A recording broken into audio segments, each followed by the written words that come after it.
والنجم إذا هوى السلام عليك يا رسول الله السلام عليك يا حبيبي يا نبي الله waxaan fursadan ka faa'iideysanayaa aan soo booqday madrasat al-ikhlaas ee ku taalla xaafadda daami fi madiinat hargeysa oo aan kula kulmay ma sha Allah arrin aad iyo aad noo farax gelisay waa wiilal yaryar iyo maaragtay hablo yaryar oo ma sha Allah qur'aankii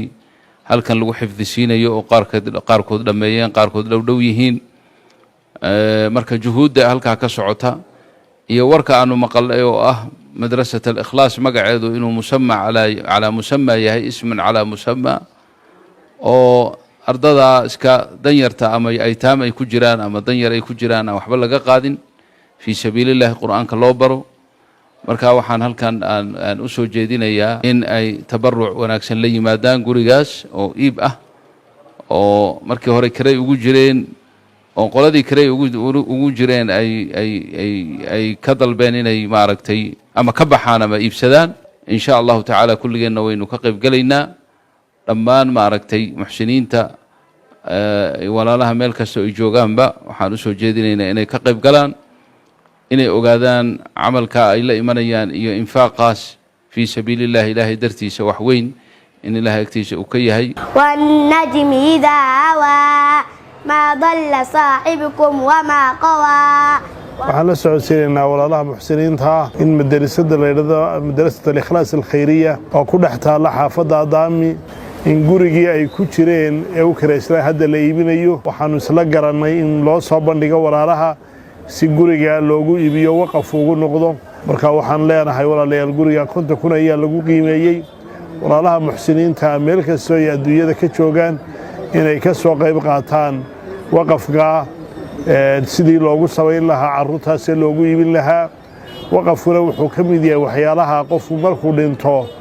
sadaqa jaariya u noqonaya taladu waxay noqotay si aan dadka loo dayacin 150ka aan loo sii dayn dadka duruufaysan agoomo rajo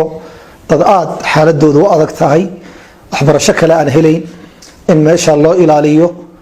markii maamulkii iyo culimadii ay wada tashadeen in muslimiinta loo bandhigo dhismuhu waxa lagu qiimeeyaa $50,000 oo diyaarsan yahay waxna waa lagu dhigtaa 150,000 11,000 ilaahay mahadi dad muxsiniina baa bixiyay 39 haray inaynu insha Allah taala u kacno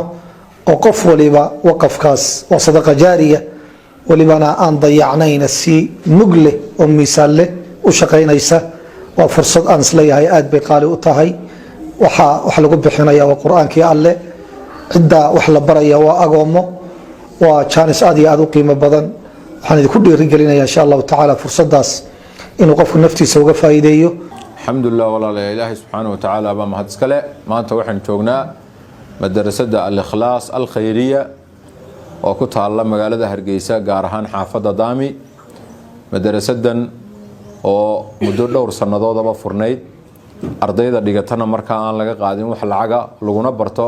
kitaabka ilaahay subxaanahu wa tacaala iyo sunnada rasuulka sala allahu calayhi wasalam madrasadan oo ardayda dhigata ay u badan yihiin 3 qaybood bay ka kooban yihiin arday danyara iyo agoon iyo rajay madrasadan oo kitaabka ilaahay sidaan sheegnayba lagu dhigto ayaa waxa muddooyinka aan ku jirnayba kiraan ugu jirnay marka madrasadii waa la iibinayaa guriga ay madrasadu ku jirtay ardayda yaryar ee arkaysaan ee quruxda badan ee qaarkood iminka quraanka dhameeyeen muddadii ay ku jireen kuwa kalena ay dhowdhow yihiin waa la iibinayaa marka dadka muxsiniinta waxa weeye kitaabka ilaahay jecel waxaan doonaynaa in ardaydaas loo iibiyo madrasadaas iyo xaafada iyo dadka danyarta oo muddada inta le ku soo jiray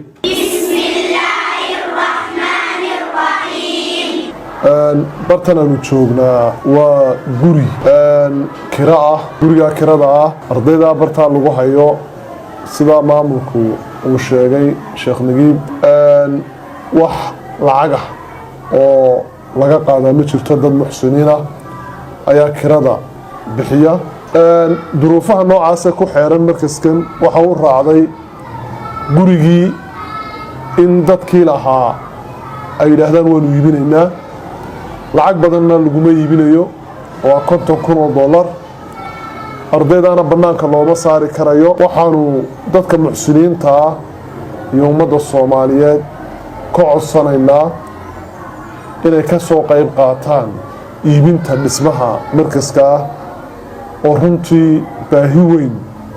ardaydaas uu qabto inay ku sii jiraan waxaan u baahannahay 50 qof oo $1,000 bixiya ardayda inaad ka farxisaan ilaahayna aad ka farxisaan diinta ilaahayna inuu wada gargaarno ayaan codsanaynaa